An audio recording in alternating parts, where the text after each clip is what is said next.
Si d'aucuns trouvent en cette pratique une conciliation entre vie professionnelle ou situation médicale, l'allaitement par intermittence, souvent décrié par la société, ne semble constituer aucun risque pour bébé si la mère suit les consignes données par l'agent de santé. Déjà, s'il y a allaitement par intermittence, c'est qu'il y a forcément une raison. Voilà, donc je dirais que le lait l'allaitement par intermittence n'est pas mauvais. Les mamans peuvent conserver leur lait. Elles peuvent presser le lait et le congeler et le conserver au frais.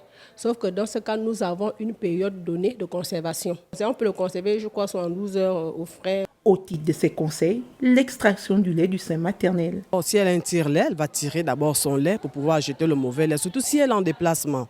Elle va d'abord tirer le mauvais lait qu'elle va jeter et après, quand il faut mettre l'enfant au sein, elle va nettoyer le bout de son sein et commencer l'allaitement avec son enfant. Maintenant, quand c'est dans la diversification alimentaire, ce n'est pas interdit. Lorsqu'on fait la diversification alimentaire, au même moment, on peut donner à l'enfant aussi le sein, il n'y a pas de souci à cela. La diversification alimentaire, c'est l'introduction des aliments à partir de 6 mois.